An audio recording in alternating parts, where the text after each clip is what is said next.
Perfect. The recording is in progress. Okay, lovely. So hello everybody, and welcome to our workshop today on supporting your child to attend or get back to school. So my name is Lucy Hunn, and I'm a clinical psychologist within the Psychology in Schools team, and my colleague today is Linda Brindle, and I'm a psychotherapist in the same team. We work with children and families with earlier issues around mental health and well-being. Yeah, so as Linda said, we sit in the early intervention part of Norfolk and Suffolk Foundation Trust. And we will offer a range of workshops around mental health and well-being. So we will make reference today to other workshops that we deliver. And hopefully where relevant, we've kind of got links to them, but if not, at the end, there is a slide where you can access with links accessing the other workshop programs that we do. And we do have, as I said previously, we do have a whole different series of workshops which are more aimed at thinking about neurodiversity. And there is one within that package around accessing education. So it might be that that's more helpful because this one is kind of more about supporting your child to attend school more generally. We want to acknowledge that this is just a huge topic, so this is definitely just an introductory session. We do have lots of references to signposting and resources at the end, and we also just want to caveat that for most children, school is the best way for them to learn academically and develop emotionally and socially, but we also recognise that for some children, in particular some children with specific needs, this may not be the best option for their learning. So I just want to kind of give that warning that this session is focused about supporting your child to consider what might be going on for them and how to support your child to be in school when that is the best thing for them. So I just wanted to kind of, that's where we're coming from today. The first half of the session is going to take us through ways to kind of increase our understanding of what might be going on for your child or young person. And this bit's really vital because without doing that understanding and having that kind of really good comprehensive understanding of what's going on for your child, it would be tricky to guide you through the kind of the next steps in terms of thinking about how to support them moving forward. So then the second half, I'll hand over to Linda, and she's going to think more about some of those key practical strategies in supporting your child to kind of attend or return to school. Everyone will get a copy of the slides and the recording of the session. And there's, as I say, there's lots of helpful resources at the end of the slide deck that you'll be able to access. Okay, thank you, Linda. Next slide. So if we just look at this picture for a minute and assume that the student is reluctant to go into school, you might be wondering what it might be like for the child, but you might also be wondering or empathizing what's going on for the parent too. So you might be looking at that parent and having lots of feelings about imaginings about how they might be feeling in that situation where their child's reluctant to go to school. So just to check in with that, we would like to ask you our first kind of Slido question of the content, and that is, what is it like for you as parents or carers when your child is reluctant to go to school? So in that picture, we saw that parent standing with the child, and we just want to think about now, what does it feel like for you as parents?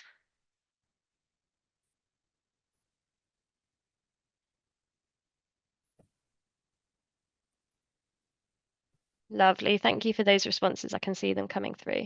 So it can feel really frustrating. Might feel really stressful, might feel dreadful. That kind of really feels quite upsetting. Feels really upsetting. That's coming through a lot. Stressful, torn between what's best, not knowing what's best for them. Lots of stressful and upsetting coming through. Yeah, it might feel mean that you feel like you're having to force them to attend. Might feel really confusing. Might feel very worried. Concerned about, yeah, how much they might be able to kind of express themselves as to what's going on. I just got someone else typing, so we'll just leave it for a minute. But yeah, it definitely comes through lots of people talking to that stress of how it feels as a parent to be trying to support your child to get into school. Feeling quite powerless. Yeah, there was that, lots of people talk to that struggle of kind of not knowing what's best for them or being worried that they're not being able to fully explain what's going on for them. Thank you, everybody. Okay, so I guess with that in mind, we just want to think about the impact of our own emotions within kind of this situation. So emotions are important. They help us make sense of our experiences and they highlight what's important to us. But big emotions can also be overwhelming and all-consuming. And actually, what we know is that big emotions can stop us thinking and accessing that rational part of our brain. So when experiencing strong emotions, we may only be able to see from our perspective. And when we're fully in that emotional mind and we have that surge of adrenaline and we're feeling that kind of stress fit response, we can be less able to communicate effectively with others. So whether that's communicating with our child or whether that's communicating with the school staff. So the other person that you're communicating with is going to be focusing more on the emotion that we're displaying and how that makes them feel rather than the message that we actually want to convey to them. So if we can manage some of those strong emotions, that can be really in this kind of really emotive topic where we've just recognized that actually it feels really stressful. I think a few people put awful, like it evokes such a strong emotion in us. But what we want to recognize here is that actually if we can try and contain some of that emotion, um, and channel that in the right way, we'll be able to communicate the right messages that we want to the children and the people that are supporting our children. So that's why we think it's extra important in this topic to also think about starting with self-care. So we've just recognized that those big emotions impact on our perspective taking and our communication. So what can we do about that? We need to be thinking about our own self-care. So looking after our own well-being can actually really help our children too. Having moments for yourself, finding small ways to relax, and having an opportunity to offload will all help that manage that stress. It might be that it's an idea here to jot down kind of a few ideas, to think about what kind of activities these might be for you. We do acknowledge that it can be so hard to fit anything in for ourselves in what's often a very busy and overwhelming lives. But just try and have a think about what are the small things that you might be able to do to help you manage better. In what ways can you get space? Can you have a bath? Can you go for a walk? Can you have 2 minutes just in a different room to take a breath? Think about what helps you relax. Is that listening to music? Is it watching funny clips, or maybe listening to a favorite podcast in the car from comedians? And think about how you manage those strong emotions. I think I definitely noticed the strong emotions that were coming up on that last Slido. Like it just feels so hard.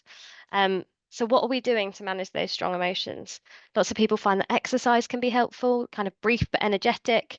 Um, it might look like doing kind of a burst of star jumps or lifting some weights, but something to help your body physically process some of those stress hormones associated with that stress and those big emotions. It might be speaking to a trusted friend.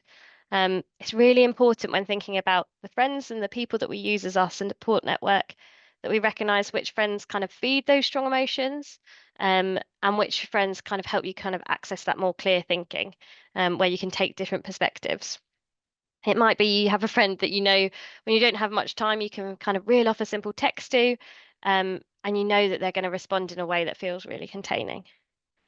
It might be helpful to have a think of which friends are like good to have fun with, but actually maybe they're not the best ones when you're feeling overwhelmed. Um, just choosing what you do and when can really help you manage some of those big emotions and what's helpful to you. Knowing what's important in trying to manage your own support and think about managing your own emotions when coming into thinking about then supporting your child. So we just wanted to kind of start with that because we know that this can be such an emotive area for parents. So we just wanted to start with thinking about your own emotions and managing your own stress to then be able to best support your child. Okay, thank you, Linda. Okay, so we've started off by thinking about you as parents, and now we just want to kind of change tack slightly and think a bit more about your children. So there's a few different images up here on the screen to get us thinking about what those big emotions might be for your child when they're thinking about school and the different feelings they have in relation to going to school. Okay, Linda, lovely, thank you. Okay, so back to Slido. So we just want you to think about what is it like for a child who's reluctant to go to school?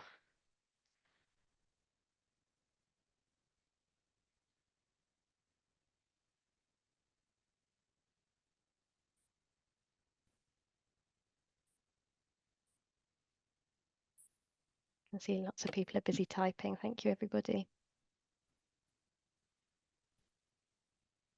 It might feel really, yeah, those same feelings that we're feeling as parents. It can feel really stressful and upsetting. Yeah, saying how it kind of shut down on any conversation around school. Might feel really scary, might feel really sad and anxious, traumatized. Yeah, lots of people talking about kind of the trauma there of what how school might feel for people. Oh, there's lots coming through at the same time. Let me try and catch up. Lots of people talking about feeling overwhelmed. And yeah, that kind of that scary feeling. So people saying understand the positives of going to school, but still feel really scared. Um, lots of people talking about anxiety here. Yeah, anxiety and Also fear. uncertainty as well. Yeah, feels really draining. Yeah, the school day can feel exhausting. And the link of that, I guess someone there is talking about difficulty regulating their emotions, but obviously the physical symptoms that we get with anxiety as well. Brilliant. Thank you, everybody. You've all taken such a lovely, compassionate view there on actually thinking about what it feels like um, for your child or young person. So we've recognized there all those big emotions that our children feel in response to going to school too. So what do our children need for us when they're struggling to attend school? So again, I just want to acknowledge that this can be really hard to do when we're having those big emotions too, when we feel like we're facing pressures from maybe that's from school, maybe it's from friends or family around school attendance. So I just want to kind of acknowledge that it's a really tricky job to have to support a young person in attending school when they're finding that really difficult.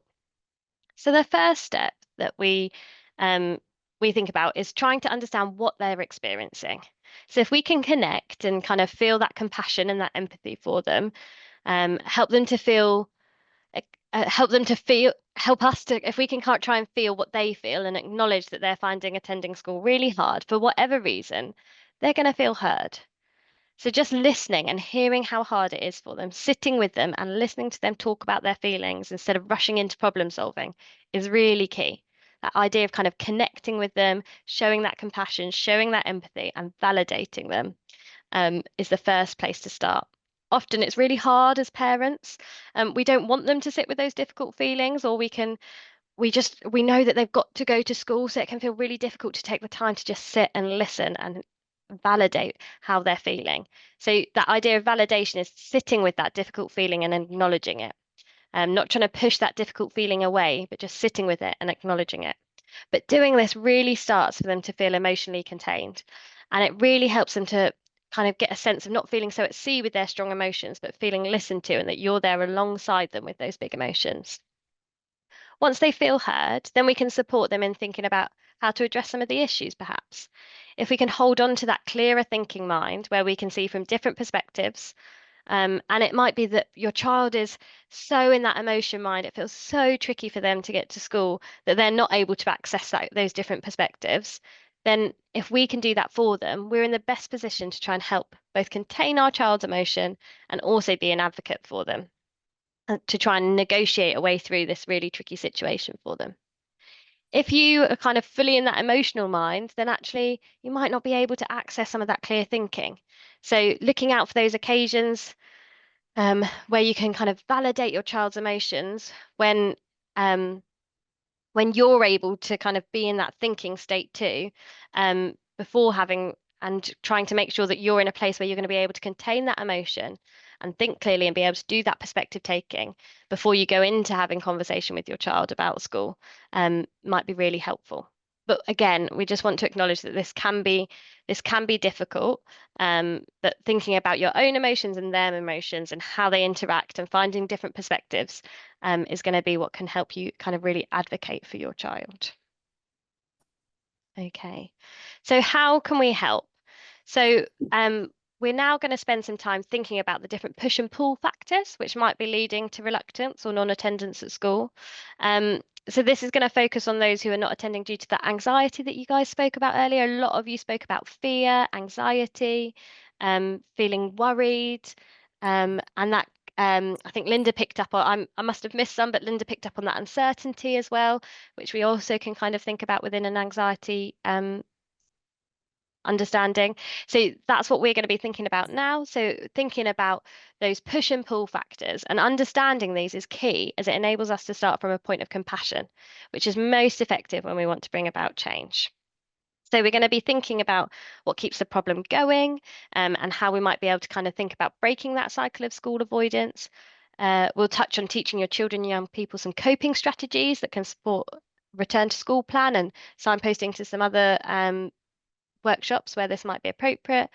And then we're going to spend some time thinking about effective communication with school. How do we help? How do we be an advocate for our child in school and getting them the support they need to help them access school? And there's some further resources at the end, which we'll signpost to, that we think might be helpful. Okay, so identifying those push and pull factors. So it's as simple as thinking about what are those factors that pull your child away from school? What are those factors that kind of impact on your child not wanting to be at school? Um, and the factors that kind of push your child towards school, what encourages them to be at school.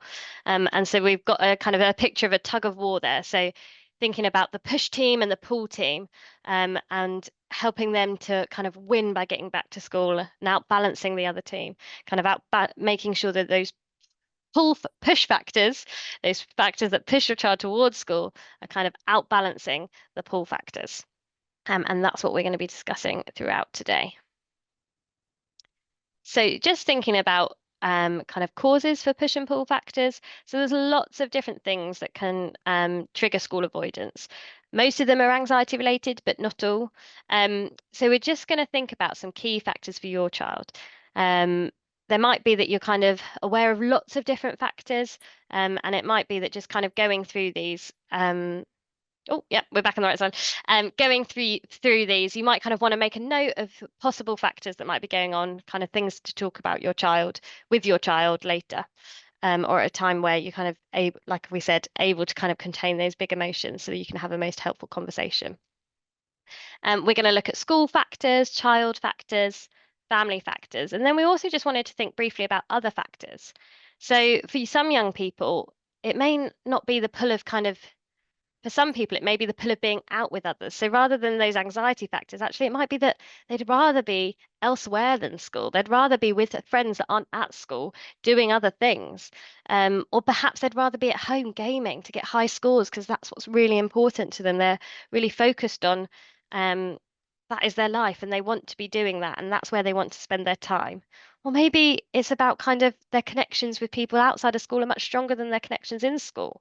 It might be that young people don't kind of have an interest in school or learning. So these are all complex factors that interlink together and might contribute to school avoidance. But the things we're going to be mainly thinking about today are those more anxiety-based factors. We've included COVID-19 factors at the end there.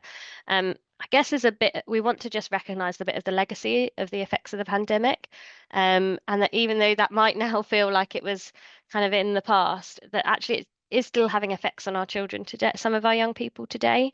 The impact will be different for different people depending on what stage they were at when we were in the pandemic. But it might be that some teenagers missed out on that transition to high school.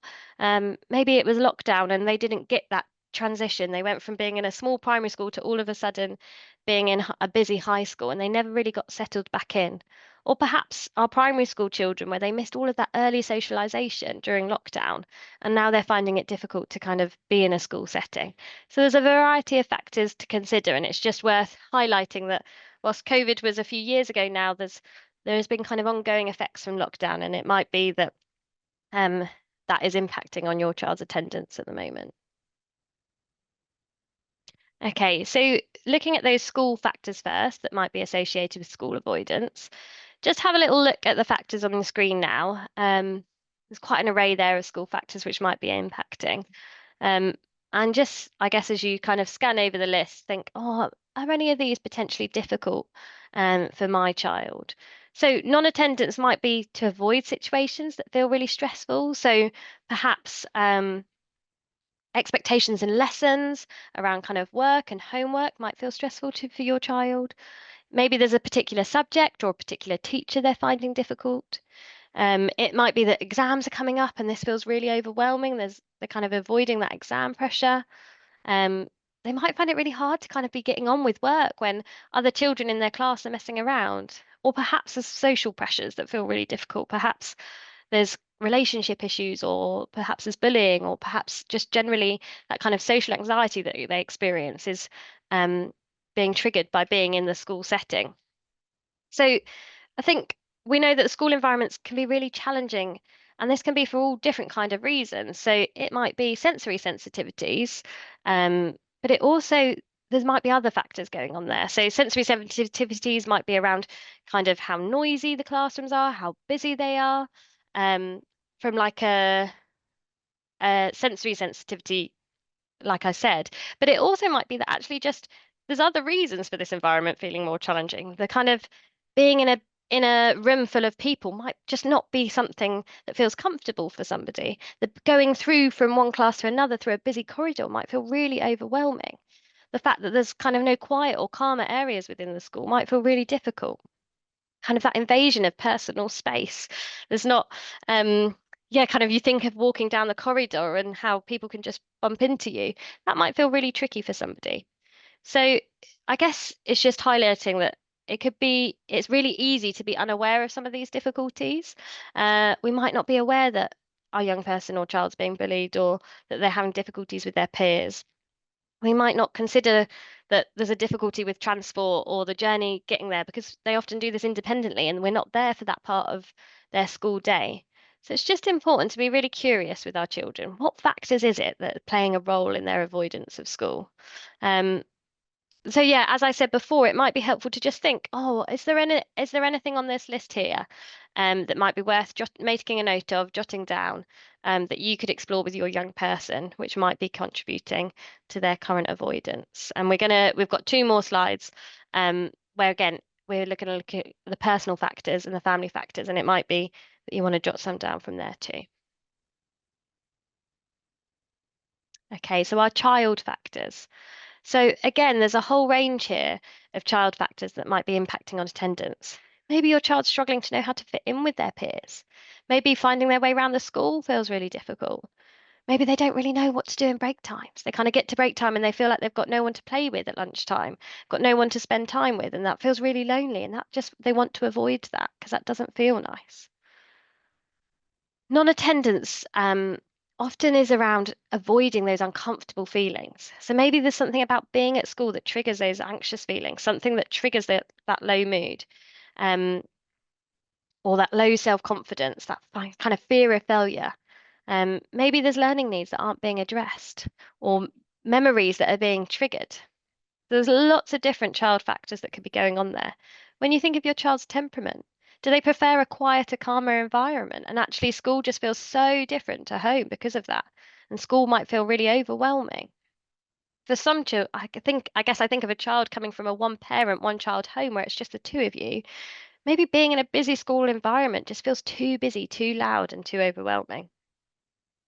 Um, Maybe there's a lack of the factor there is kind of that fear of failure or poor self-confidence. Um, Maybe might be a really significant one for your child's school avoidance. So thinking about opportunities to build self-esteem, to help them with coping strategies, and think about how they can kind of move forward with that. Maybe it's learning needs. It's surprising how many learning needs these days are still getting missed or unsupported. This can make school a really difficult place to be when their needs are not being met.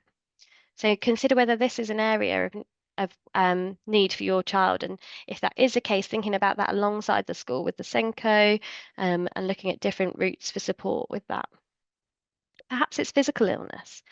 Child might find school so exhausting. If they're easily fatigued due to illness, school might just be too exhausting for them. Or if they've had time off school due to illness, they might be really struggling to get back into school. Perhaps your child finds separation anxiety really difficult. Perhaps those kind of going to school for the first time, or even returning to school after hot periods of holiday, might feel really difficult separating from their main caregiver. That change in routine around where they feel safe, and if their parent or caregiver is the person that's making them feel safe and they're having to separate, that might feel really tricky. Or perhaps there's some kind of past trauma or past experiences um, that are really difficult and are triggered by that school environment. I remember working with a young girl with school avoidance where the fire alarm drill had triggered a trauma memory for the young person. And so then they were avoiding school, and we just hadn't connected that it was that fire drill that had started the school avoidance. But it took a lot of exploring to work out that that's what was going on, and that's what was driving the avoidance, because it had triggered a trauma memory for them. So it's just being really curious.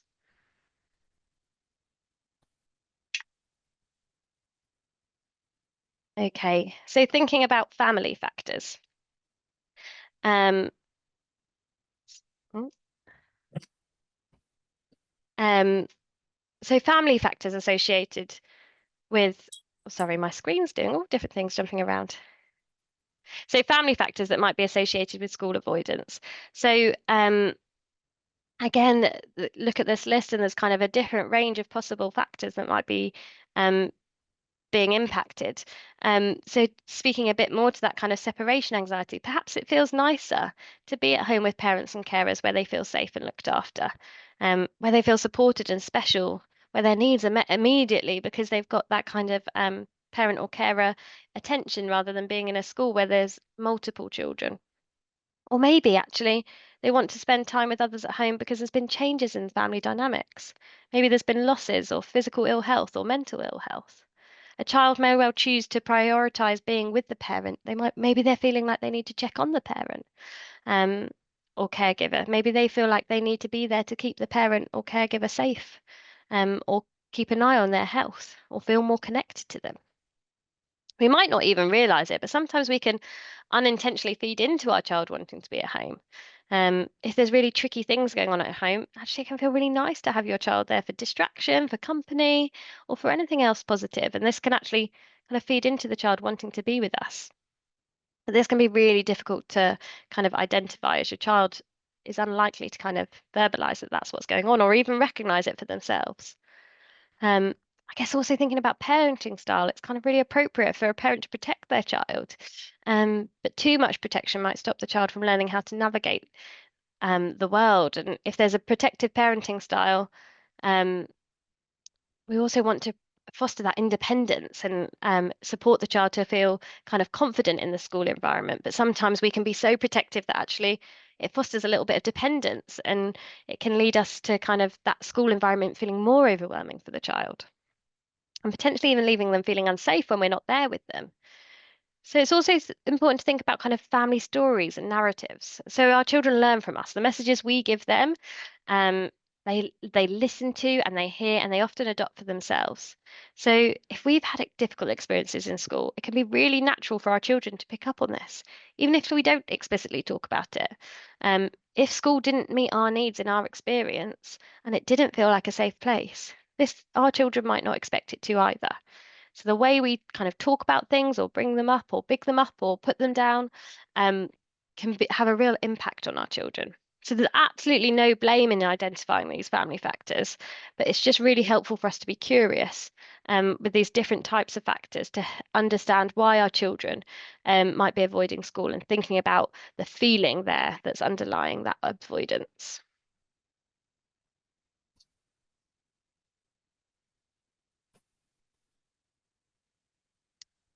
Sorry, I'm just trying to get my slides. Okay, so as we've seen, kind of going through those different factors, anxiety can often underlie a lot of those pull factors. So identifying these factors will really help you to see what is feeding into school avoidance.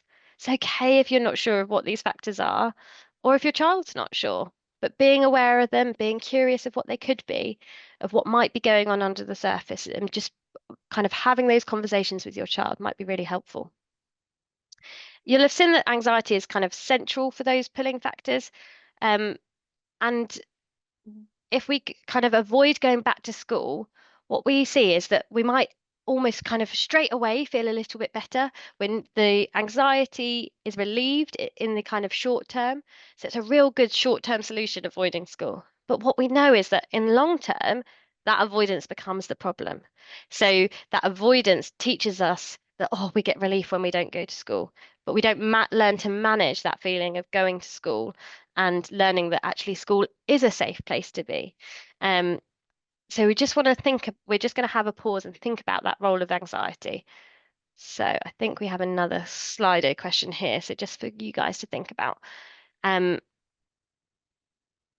Anxiety seems to be a factor in my child's non-attendance or reluctance to go to school. So it'd just be helpful to see what people are saying there with that.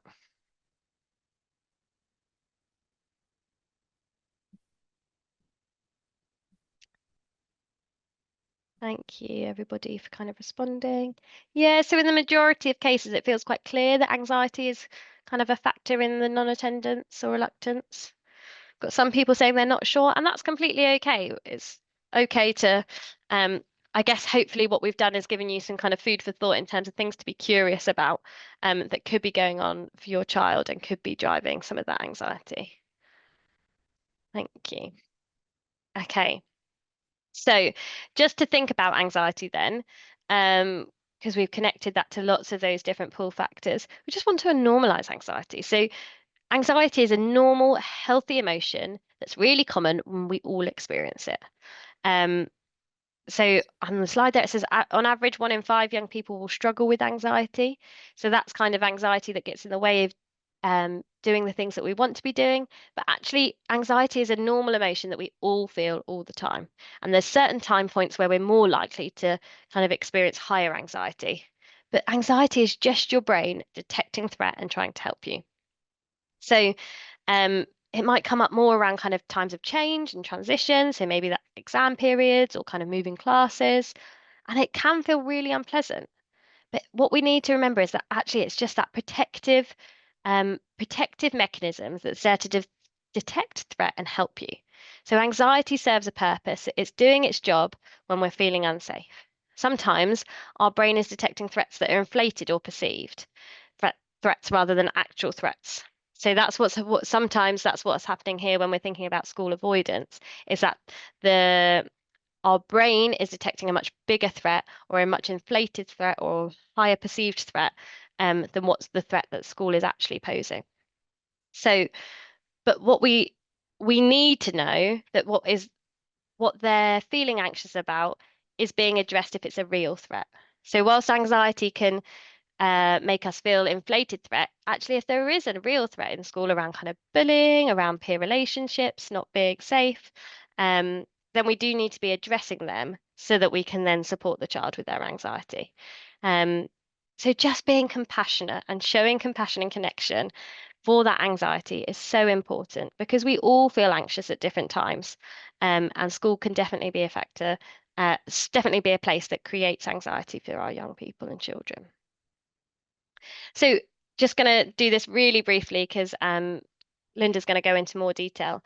But we can just become high. This is just a slide to think about what anxiety does to our body. And some people put in the Slido, didn't they, about those kind of physical symptoms of anxiety. So we can just become completely hijacked by anxiety.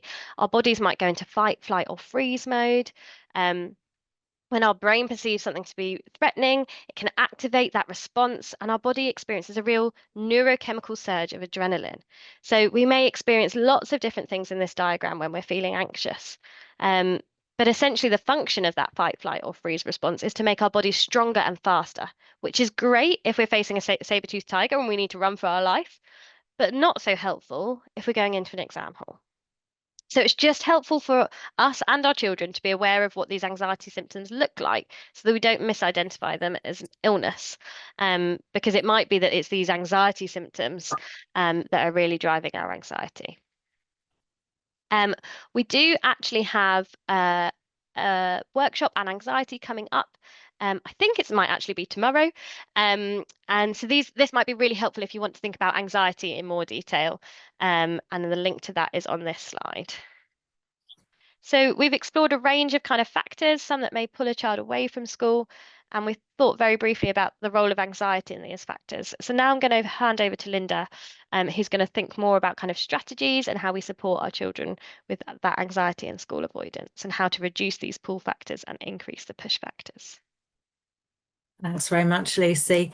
Lucy's done a great job of helping us really think about and be curious about what's going on for our child. And we have spent a good amount of time on that because we actually recognise that often this is the bit that gets missed when people are trying to help get a child back to school. If they hadn't fully understand really the reasons behind the difficulty in the first place, then that's where change can be very hard. And I'm guessing for a number of you that are here, things have been tried already. So it's about delving deeper and being perhaps more curious about those factors that Lucy talked about. That's going to be really key before moving on to think about how you then address those issues of the pull and push factors. This slide just tells us, reminds us a little bit about what this term emotion-based school avoidance is about and what it isn't about. So the definition of this is when emotions, in particular anxiety, as Lucy's been talking about, they're the major component to the school avoidance. Okay, so it occurs when emotional distress exceeds support and resources that your child has to go into school. That's when we talk about emotion-based school avoidance. So you might have heard the term refusal used in the past, and sometimes it's still used, but school refusal can be a really unhelpful term because it can locate the problem with the child and implies that they have full control over the attendance. And where there is emotion-based school avoidance, with that term is used because it's acknowledging how difficult it is for these children. And it's very distinct from other children and young people who are absent due to truanting, just because they don't want to be in school, they're pulled elsewhere, those other factors that Lucy was talking about.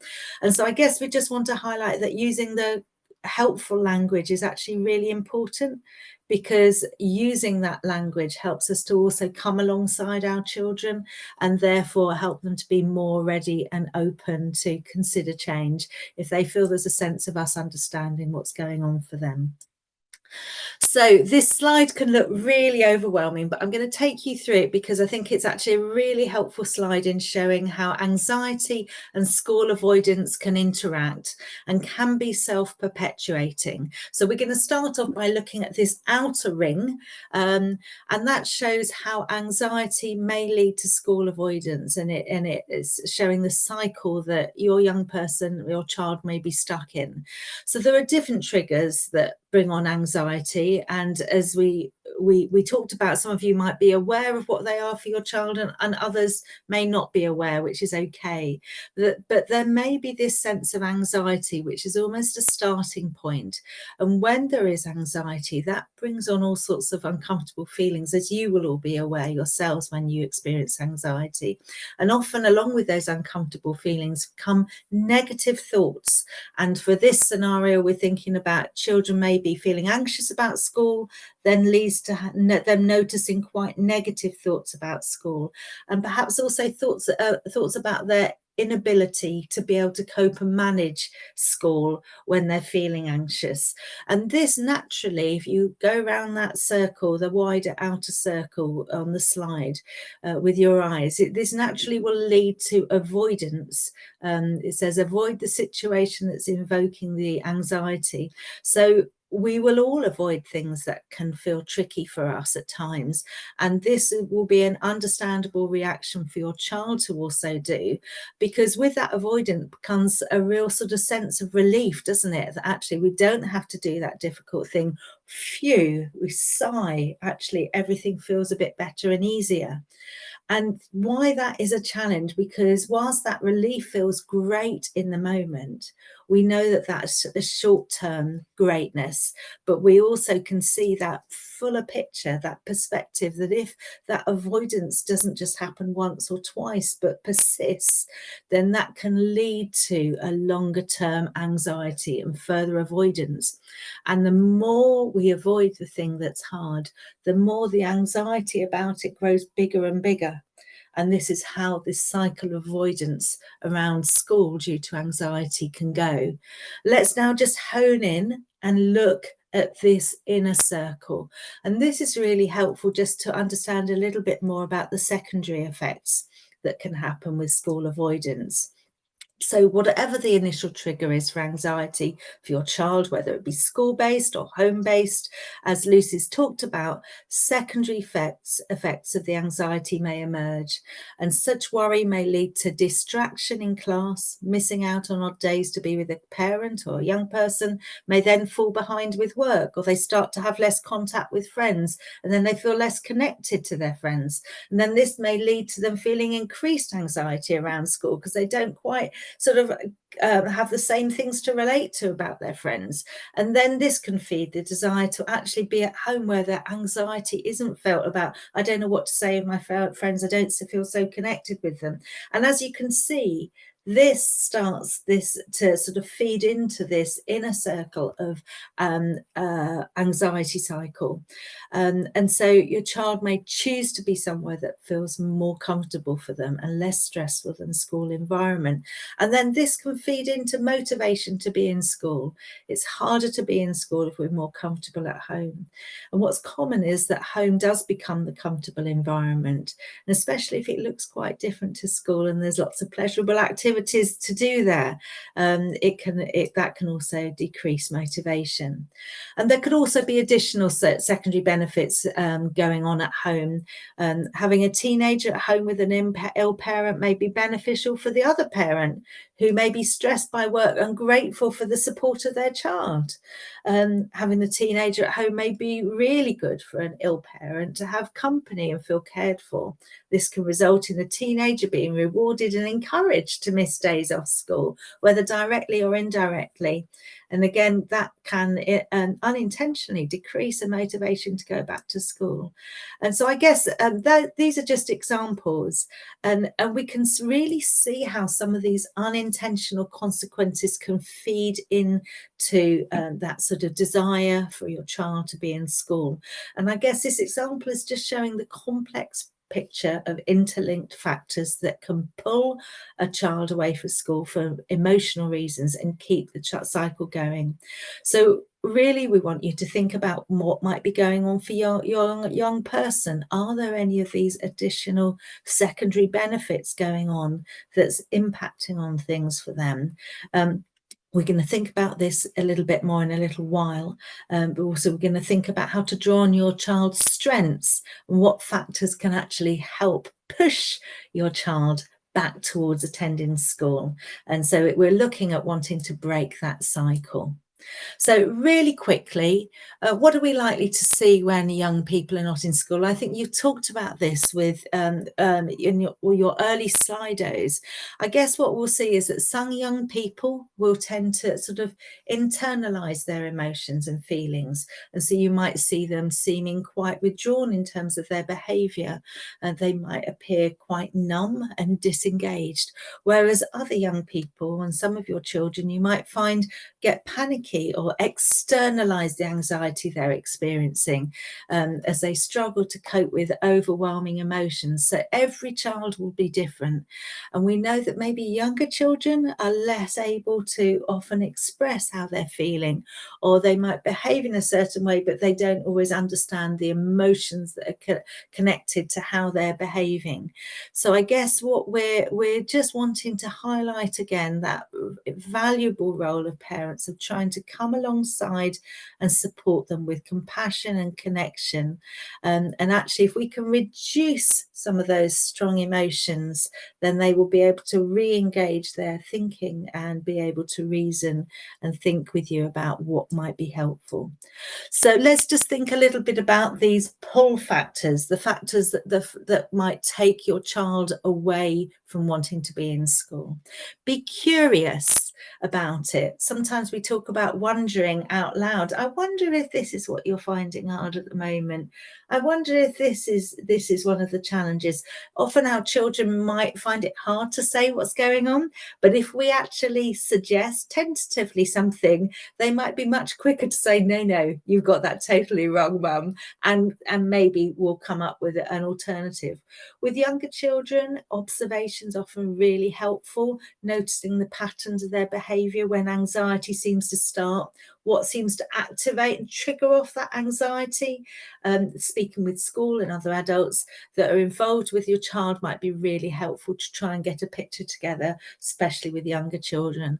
But if you can identify pull factors, then consider if they are able to change or can be problem solved. So, for example, if the issue is around a journey to school or bullying, then obviously you can look at the transport situation, or you can look at talking to school if there's bullying, look at seating plans or a morning routine.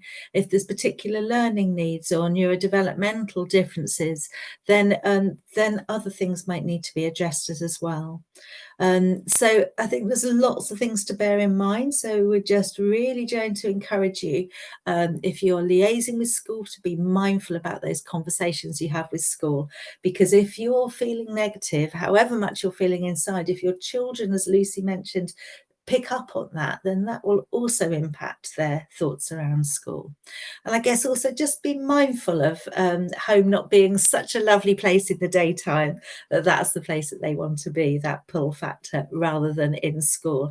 Make it nice, but keep the fun activities for outer school hours. So I just wonder, from thinking about this, what factors we're now thinking about would encourage your child to go into school, the push factors to move towards school. What things could help your child to go into school, or what things do or have helped your child to go into school? And I think these Slido questions can be so important, because you as attendees can all hear from each other about what things can help, and we can all learn from each other in these spaces. So what are those factors that can really help your child to get in school? What can make the difference from one day to another, or one school year to another, or one approach of one member of staff to another?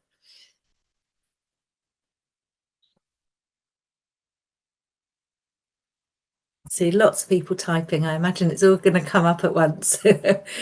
Let's see.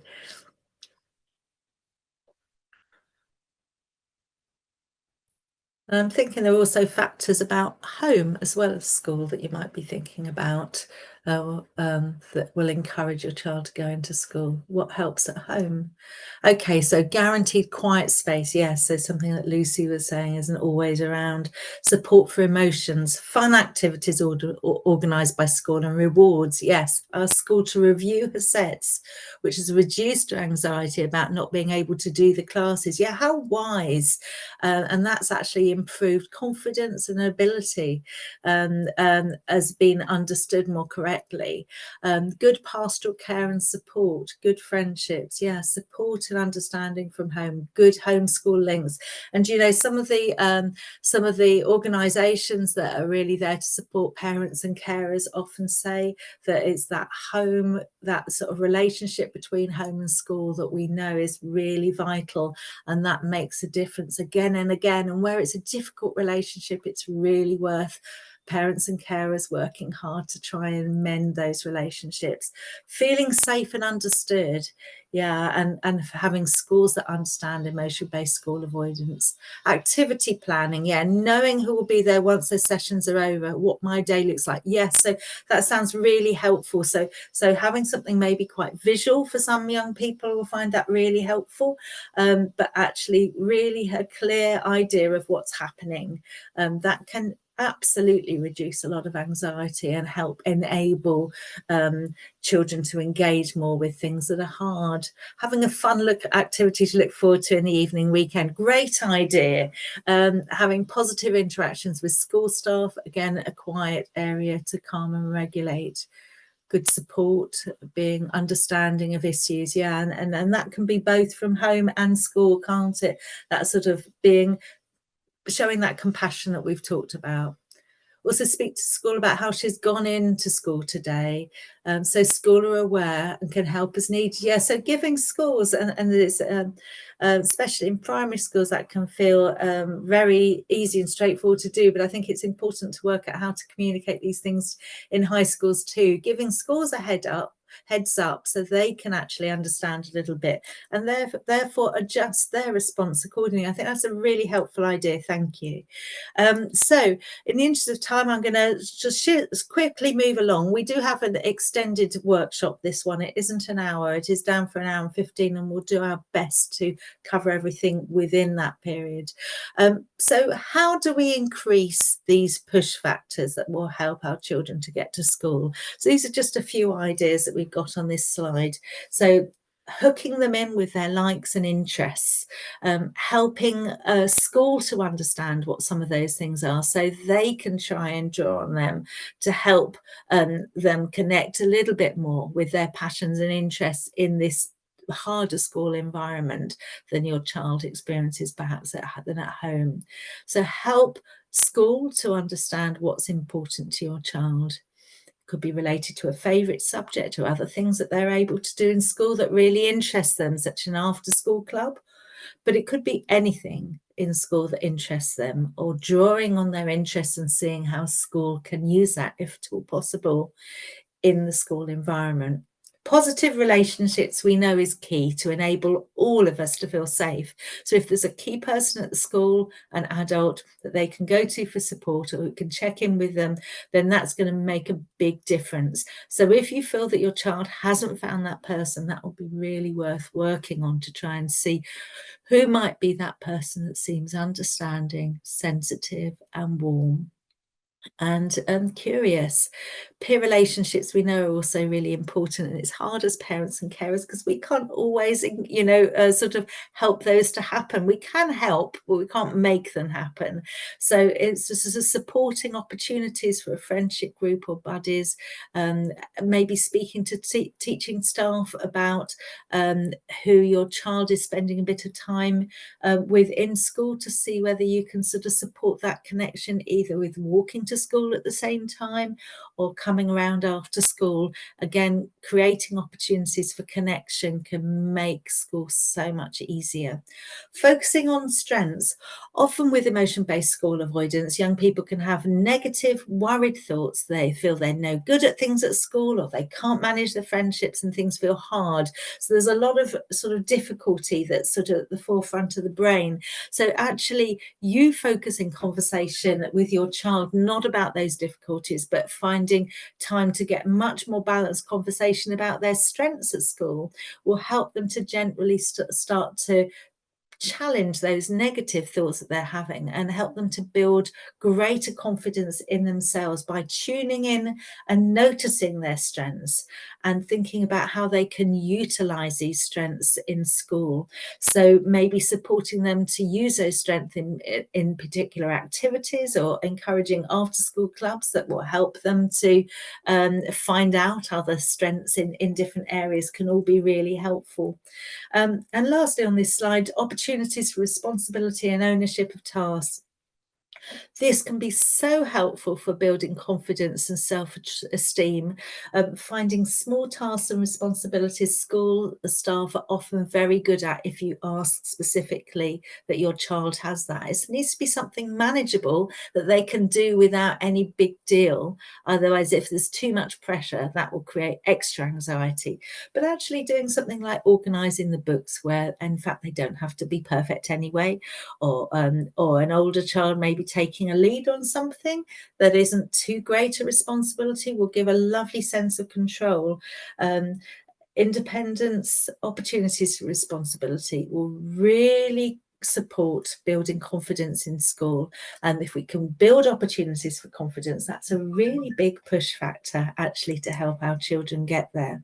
And for some of you, I guess, on this workshop, you might be feeling my child feels so far from being able to do these things. But I guess it's just bearing in mind these ideas to consider at different stages according to where your child's at. We've got a slide here which is just briefly talking about building skills to manage anxiety. As Lucy mentioned, we have a whole range of other workshops. There's pre-recorded ones and also other live ones that we do every month on anxiety and how best to support your child. So they've got some much more detail about those practical skills and strategies, to manage anxiety. But really, we just want to acknowledge on this slide that if we're trying to support our young people to get into school, even though it's making them anxious, then we'll need to have some skills to help them feel equipped to do this. And so these skills are about developing ways to manage and sit with anxiety and ride through it and come out the other side. So there's breathing techniques, and the idea is learning to slow down and do deep belly breathing can help to regulate our system and calm our body, reduce the neurochemicals that are whizzing around when there's anxiety. Doing grounding techniques, so is a 5 4 3 2 1 is a 5 senses grounding technique to help disengage from unhelpful thoughts that are often shooting around the brain of someone that's anxious, and re-engage the mind on what's happening in the moment to anchor your child in just what's happening in the moment and disengage from those thoughts. The 5 senses is a great one to do. Think about 5 things that you can see in the room around you, 4 things that you can hear, 3 things that you can smell, 2 things that you can taste, and 1 thing you can touch. I know I'm saying it differently to the image on your screen, but there's a lot of different ways you can do these strategies. So do have a look at that workshop if you want to know more. And lastly, something really important again around building confidence and independence. This idea of self-assurance. If our children always want to come to us to be reassured and we always just reassure them and don't support them to develop those skills themselves, then we are keeping them being dependent on us. So again, learning how to do that is something that we cover in that workshop. A little bit about graded exposure. So we're going to think a little bit about how to work towards getting your child back to school. So as we said, addressing those pull factors, increasing the push factors, whilst also supporting your child to develop skills to manage anxiety are the first key steps. Many of you might have found that you or school want you to move straight through to working on what we call graded exposure, a gradual return to school. And that might not have worked. And that will have been because these other factors haven't been addressed first. But once you've looked at the pull and push factors, once you've taught some skills for managing anxiety, then this is a good place to start thinking about how do we support your child to return to school. So earlier we talked about the cycle of avoidance that keeps fear and worry going, and it's really hard to go back to something after a long period of time. I guess you'll all know that, and the school holidays often feel a mammoth task, don't they? Not just for children, but I think parents for getting back into the routine that school demands of them. So the problem with avoidance is it takes away our opportunity to challenge fear. In order to break the cycle of avoidance that we talked about earlier, we need to gradually support our child to face their fears. And with each exposure, each time they do that to face their fears, the less scary it will become for them. So this anxiety curve on the right hand side of the slide shows how if we do something that we feel anxious about, the anxiety when we're doing it will go up. And after each time we've done it, it will gradually go back down again. It never stays up the whole time. But the more we face up to a situation and do it repeatedly, the anxiety won't go up quite so high after a while and will come down sooner. And gradually, that's how We learn to both manage difficult situations and tolerate the anxiety. So a gradual return to school can break the cycle of avoidance and support your child to get back, but it needs to be planned properly and implemented in a supported way, alongside using important coping skills, as we talked about, for managing the anxiety whilst your child is being put in a situation that's feeling tough and hard. If we push them too quickly and they're not ready, then actually this can become very overwhelming and unhelpful. So it's all about doing this in a gradual way. So this slide just talks about breaking down the fears by making things into manageable steps, doing one step at a time. Try to be led by your child, work towards a goal that they're motivated to achieve, and be aware of things which may get in the way of them making that progress. So let's just have a little look at an example very briefly. So this is very simple, but about trying to support a child to get back into school. So the idea is you have your end goal at the top, which may for some children be engaging again in a full-time timetable. And it might be that they haven't really been managing to get into school at all. So what you do is you start at the bottom of the ladder and you find small steps. And it's helpful if you rate those steps by how hard your child will find it. So this needs to be done with your child. So if they found meeting a teacher after school on site just a 0 or a 1 out or 2 out of 10 in terms of difficulty, where 10 is the most difficult, then that can go in one of your early rungs of the ladder. It's one of the first steps your child could take. And the idea is you gradually build up things that become increasingly a little bit harder for your child, and you may need many more rungs of the ladder and steps than this example shows, but to help your child to feel confident and able to manage. And at each step, you want them to keep at each step until the anxiety is dropped enough that it doesn't feel too overwhelming for them. And then the next step doesn't feel so hard. And so this example here, from meeting one teacher after school, then meeting a teacher for a short period of time in school, and then meeting several teachers, and then joining a lesson, part of a lesson, maybe the lesson that finds it feels easiest first, and then increasing the time spent in school and maybe staying at breaks or lunches before moving towards an end goal.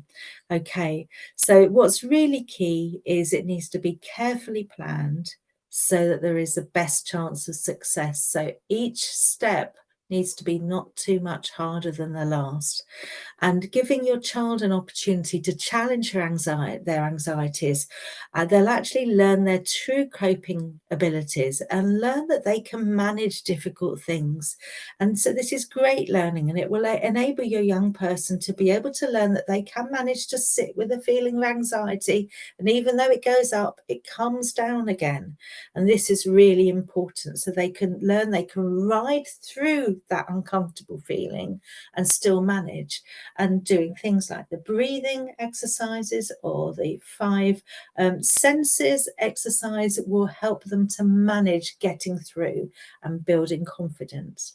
And so for exposures to be effective, they should be graded so they're not too overwhelming too soon.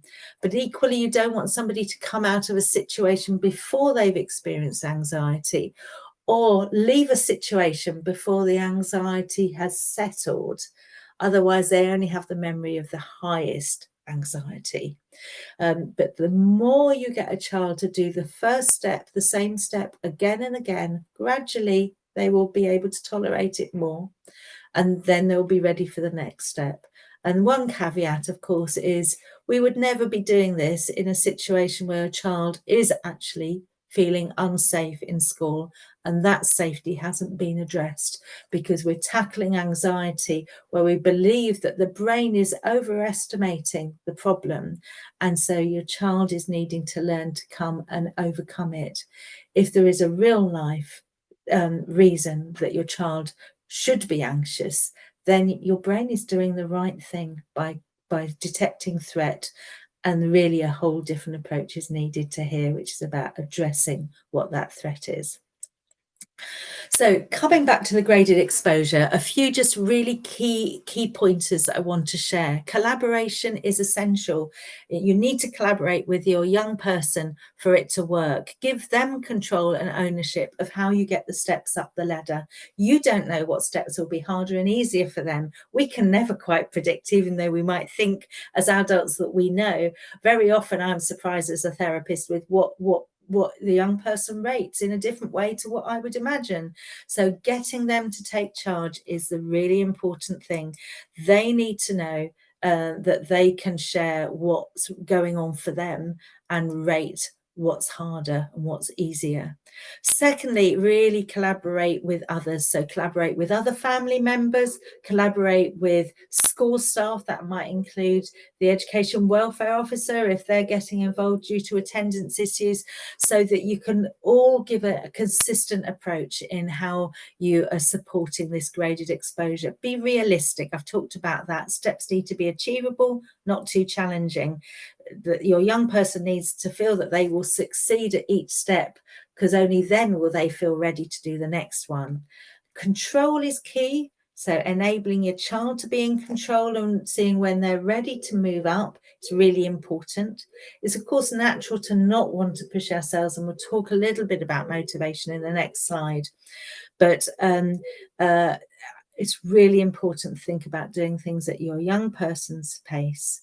I've seen many plans work out fine at the beginning and then go wrong when the school suddenly want to race ahead and it's just all a bit too much. And then you have to start again and much more slowly. So it's better to try and get it right first time. And lots of encouragement, of course, and being flexible is so important. Encourage, recognize every little attempt. That's really important. And yeah, be flexible and make changes to your plan when your young person realizes actually that felt far harder than they expected and they need an extra step in between the other steps that have been put. Okay, let's just think about motivation. We know it's really tough to face up to something that feels hard, and as you've talked about, is stressful, causes fear and worry and uncertainty and overwhelm. So think about what things will be really helpful to reinforce your child. What other push factors will motivate them to overcome their avoidance and face their fears? So we know praise is really important. Rewards can also reinforce, and they can be different for everyone. So, but remember that quick, immediate rewards are often the most powerful, and save the bigger rewards for a longer-term progress. So maybe reaching a certain point or the top point on your ladder. Connect the young person with their own values. So it's about what's relevant for them, but recognize they're being brave. Taking on challenges might be really important to them. And if you can connect this challenge to their values, that might be the most powerful motivator. And explore with them what it would feel like to overcome their fears. So they've also got that sense of what a new future will be like. What are the possibilities that will come with them facing up to their fear? Now, rewards might be a physical thing. They might be monetary, or an activity, a preferred activity, or a favorite food, or choosing the movie on a Friday night. But there can also be all sorts of other rewards we can get, those social rewards, encouragement, time with people, acceptance, that sense of accomplishment. They're all really important. So consider all of those different things. So we've talked about doing a graded exposure plan to support children in returning to school and some of the key elements around that. We just had a few other top tips to think about with working with schools. And I guess when we're thinking about getting your child back to school, there are some key areas that we've got here that might be helpful to think about what might really make a difference for your child for getting in. Is there something that you could think about with staff around how they are they're greeted, how they get into school, that first step in, which we know can be such a massive challenge when you've been out of school for a while. So considering if the welcome might be a key thing for your child. Or it might be that there's something around the break time that's needed. Does your child need some additional breaks when they're in school?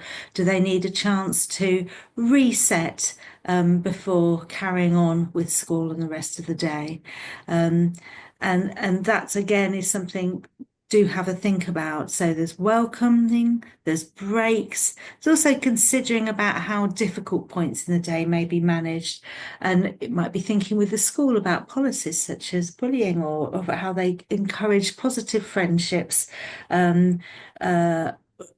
And joining up with thinking with school and home together about these things can really make a big difference. We know that that Sunday night, Monday morning routine can be really tricky for many families who are struggling with their children going into school. So actually thinking with what you can do and actually how school can also help. And I guess the bottom one is really just about meeting together, having that joined up approach, as we've been talking at various points through, is really key. Modeling that compassionate approach and a positive attitude, thinking about the language you use and validating the struggles that your child has will also all be helpful. And sharing what you have learned helps with your child with school can be really beneficial.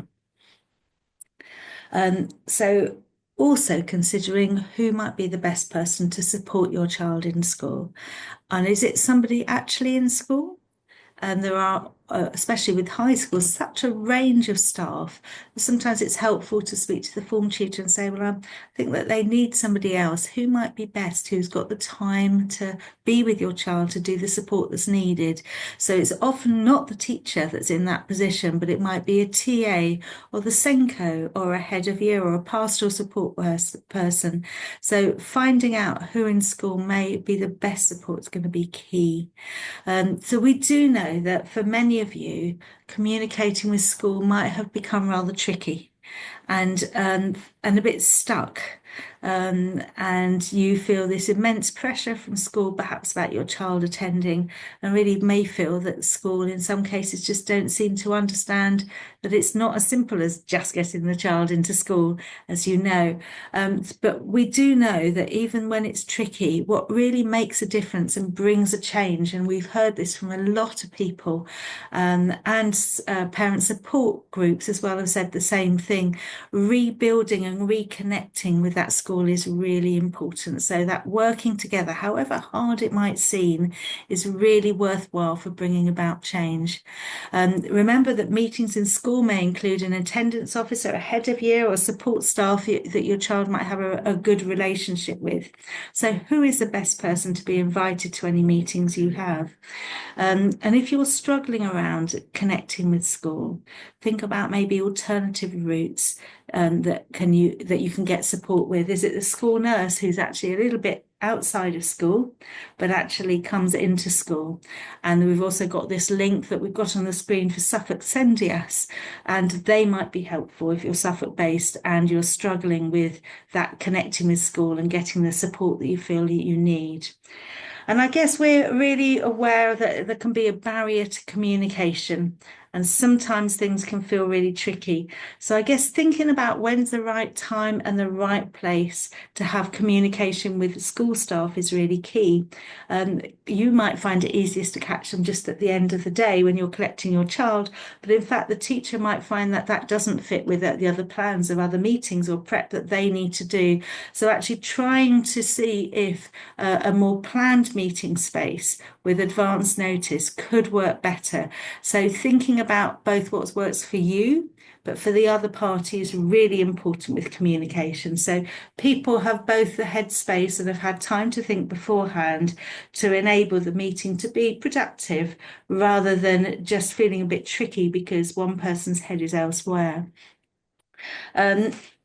Signposting is also really helpful, and we're going to be signposting you in a minute to a range of different extra supports that you might find helpful. But I also want to highlight at this point that there's an education workshop that we've run as part of the neurodevelopmental differences series if there is any additional learning needs for your child, because we're aware that that sort of amount of detail isn't covered in this workshop. So do look out for that neurodevelopmental differences series that we also run. You can find pre-records on the website to find out more about working with schools in that context. So I guess just to summarize, this is a really big topic. And as you know, this is an introductory workshop to help you to think a little bit more about what things might help you to best support your child if they're feeling a bit stuck around attending school. So of course, we've talked about the need to understand why they're struggling is really key, and having that compassionate stance will enable a relationship in which you can explore these things with your child. Secondly, making sure you've addressed any of the issues that are causing or feeding into the school avoidance, those push and pull factors that we talked about earlier. You cannot expect, of course, a child to go back into school if the environment is unsafe. So that also needs to be considered. And I guess holding hope as parents and others around the child is really important to try and help the child move along from the stuckness.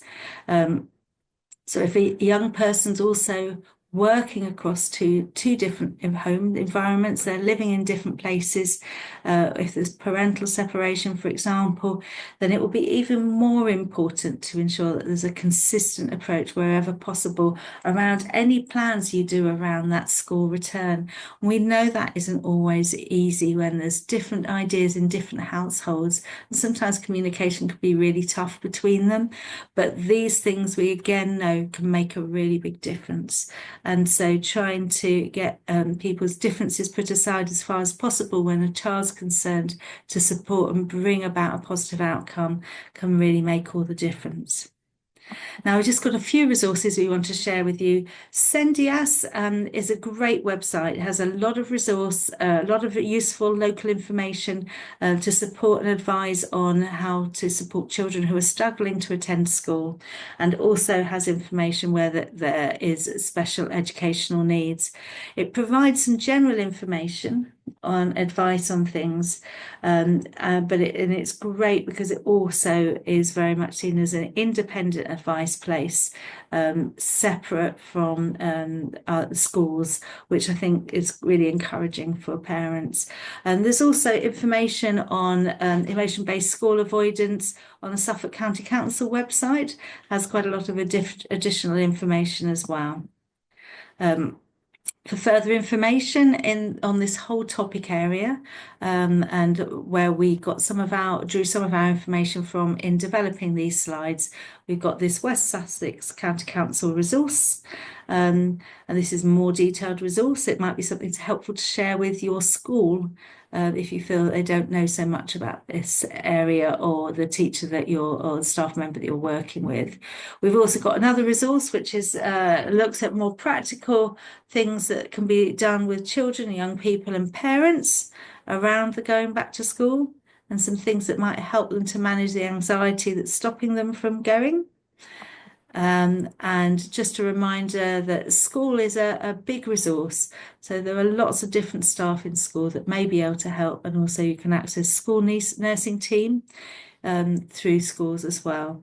There's also the Emotional Wellbeing Hub, where you can get information, advice and support if there's concern about emotional well-being and mental health, as well as a GP.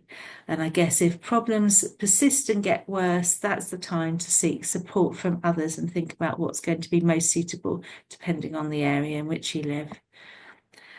This is a slide just to remind you about the additional help out there. If your child is really struggling, you as a parent might really benefit from using a helpline. And if there's crisis support that's needed, there's 111 option 2, as well as Papyrus, which is a great resource where young people are in crisis. And we also want to just highlight that as Psychology in Schools team, our team do a parent workshop specifically on understanding self-harm in children and adolescents. And for those of you it feels pertinent, you may want to have a look at that. Papyrus also have a 24/7 Hope line call number for anyone that's concerned about a young person who's considering suicide or having thoughts of suicide, and a young person is deemed as anyone actually under age 35. So here's some additional information. It's always really important to share so that you've got that at hand if ever you feel in that position where you need to use those extra resources. And here more is a little bit more about the different psychology in schools, free live workshops like the one that we've done on EBSA today, and also how you can gain access to the recordings. And you can see on the right of the screen is also the specifically workshops which focus on childhood neurodiversity, and so they have more of a focus on where there's neurodivergence. And lastly, the Recovery College, again, is something that's available to people in Norfolk and Suffolk, and the parents who might find it helpful to access some of these resources and these courses specifically around improving wellbeing and mental health. And the Discovery College covers the age group of age 16 to 25. So those are, again, courses which are free and opportunities for young people to also learn more about how they can support themselves, understand themselves more, and support their well-being. Okay, this is the end of the workshop today on emotion-based school avoidance. Thank you ever so much for joining. And we hope that there's some nuggets of what we've talked about that will feel pertinent to you and your family, and so that you feel able to go away and think about those elements more. There was Slidos, which you will be sent separately with this resource to check in on how you experience the workshop. Thank you.